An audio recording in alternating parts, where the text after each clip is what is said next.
My runway shows were watched by 200 million people. But when I looked in the mirror, I saw nothing but seams and emptiness. My daily diet: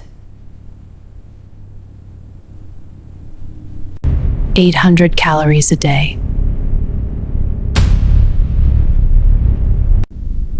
To maintain a silhouette that didn't even exist. 6 surgeries to freeze time.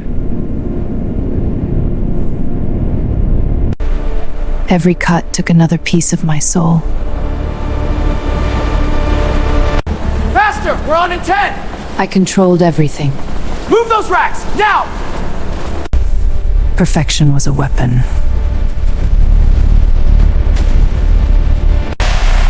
The world worshipped the ghost I created. They called me a visionary. But inside, I was suffocating under the velvet.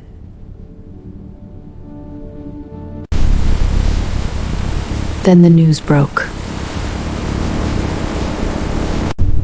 A factory in Bangladesh. Fire, suicides, my labels in the ashes. I told the press.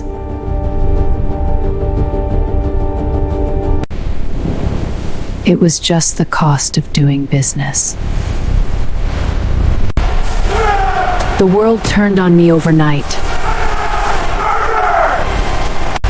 They wanted a monster.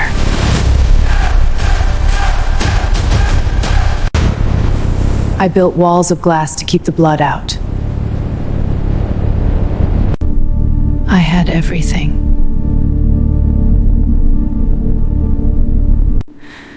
But the threads felt like razor wire. The ghosts of those women visited me every night. Their ashes stained my perfect sheets. I couldn't breathe in the empire built. The board wanted better PR, more lies.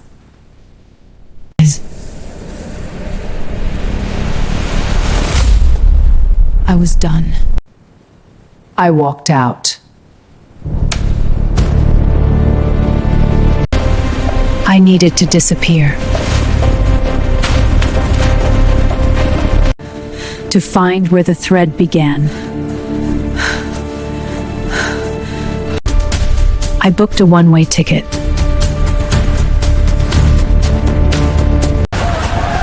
India, the belly of the beast. The colors were blinding. The noise was deafening. My armor was useless here. I went looking for the factories I owned but never saw. I was drowning in a sea of color.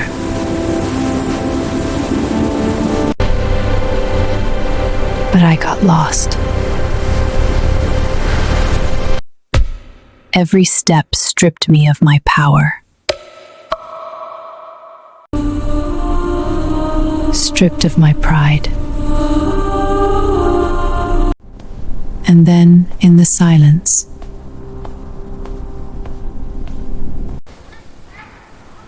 I found a different kind of ghost. A room that smelled of earth and oil.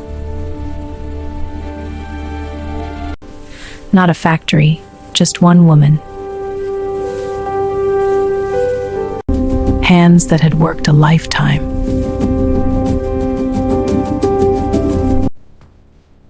I stood there like an intruder from another world. She didn't know who I was. She didn't care. She smiled and the glass walls shattered.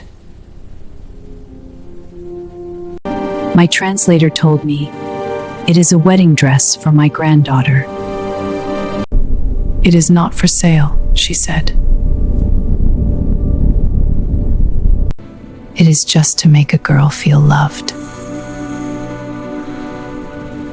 I sold vanity.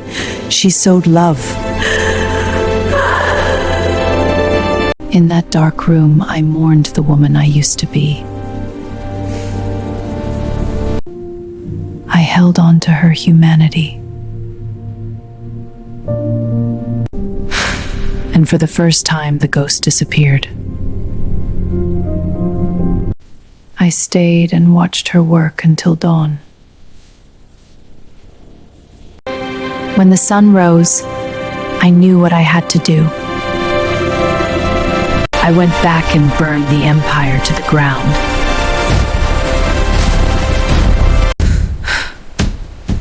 I stopped hiding the scars.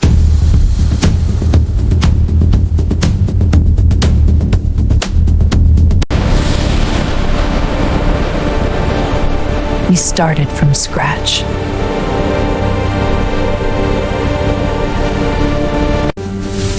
I had to feel the dirt on my own hands.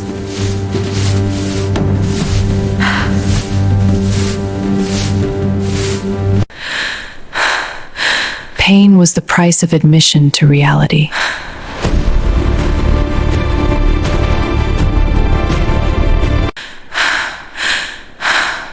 Pain was the price of admission to reality.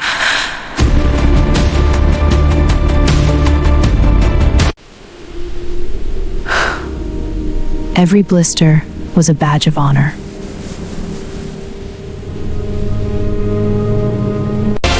No synthetics, no toxic dyes, just the earth. The fabric was rough, imperfect, and beautiful.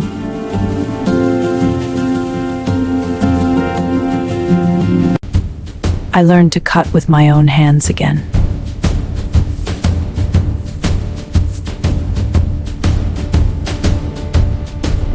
I couldn't bring back the dead, but I could hire the living.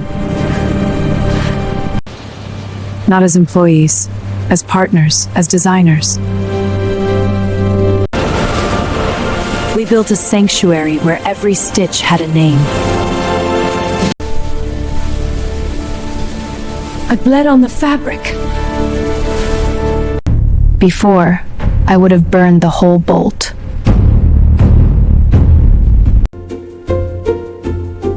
Now, we just embroidered a red flower with a mistake. Mistakes weren't failures anymore. They were proof of life. I had starved myself for decades. Now, we feasted. And for the first time, I felt full. The silence of my penthouse was replaced by the roar of living. We didn't use corsets. We didn't use rigid seams. We let the fabric breathe. We let the women breathe. We designed for the bodies we had, not the ones we were told to want. No logos, no labels. When I finally looked in the mirror again, I didn't see an empire. I didn't see a ghost. I saw a woman, imperfect, scarred, and beautifully alive. I dressed the world's most beautiful people, but today, I am finally visible to myself. We didn't invite the press, we invited the community. There were no blinding flashes, only sunlight. They wore their own creations. They wore their pride. This was true haute couture. This was life. The fabric ghost was gone forever. The circle was complete.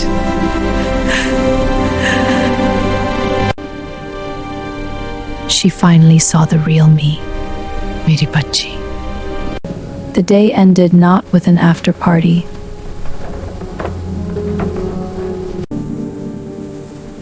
but with my feet firmly on the ground, rooted